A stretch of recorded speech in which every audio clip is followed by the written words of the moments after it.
Let's move on now to the IEC, the Rock Centre, and that's where we find our reporter, Ntlantla Kgatlhane, and he's standing by with some delegates, and he'll be speaking to them. Ntlantla, over to you.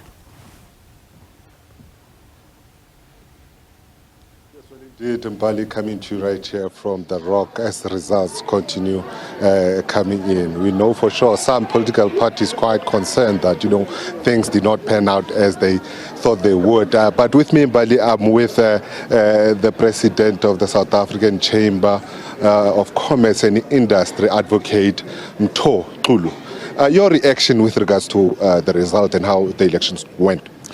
Good evening to the SABC viewers.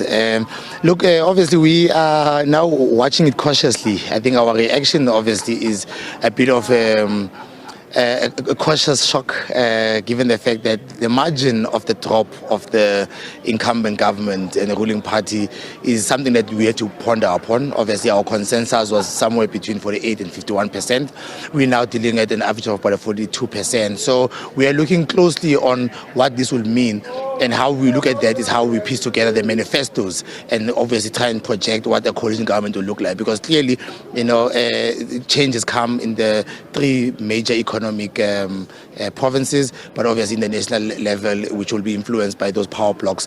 And what we're doing now is that we are just appreciating the results, but obviously thinking about what it will look like in the seventh administration. Look, South Africa prides itself with holding free and fair elections.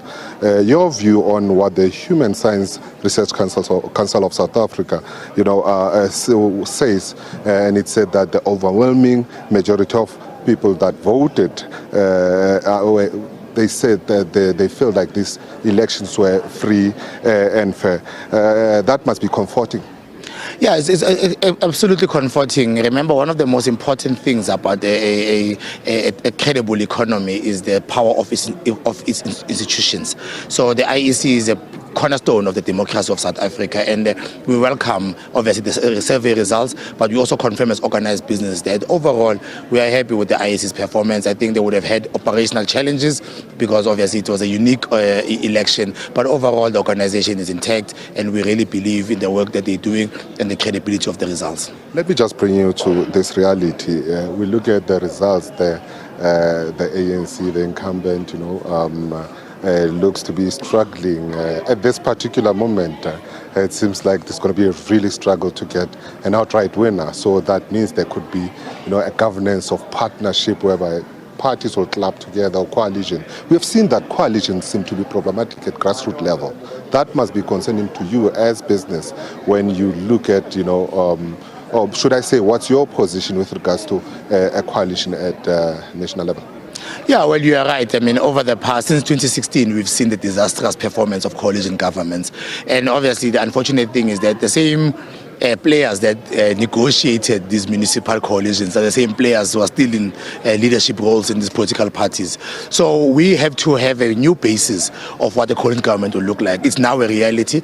Nothing is going to change overnight. These are the results that we're probably going to have to announce come Sunday. So what we are starting to look at really is to say, how does the 3 or 4 main players, who have double-digit numbers, start forming compromise positions in the interest of the country?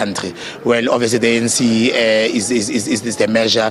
We have to start looking at about how close are they on economic policy with the DA, the MK, and the EFF. So, and what we are calling for, irrespective of the personalities, we are calling for a future that of a government that is based on performance, meritocracy, and consequence management. And those are the principles that I think will encourage coalition partners to start using as a basis for us to have a future of the 7th administration. Thank you so much, Advocate Mbali. Let me bring in an observer here, the Gauteng Provincial Coordinator of WEMP, Charlotte, or Colette Litlojane. You guys are observers. Just talk to us with regards to, you didn't start now, you started during elections. Your reaction in terms of how the election went as an observer? As an observer, we are very excited about the mood that the election has, IEC has set up a very credible election where we saw a number of people coming in, political parties, that are new, even the independent candidates that have made through We are seeing them, rising up.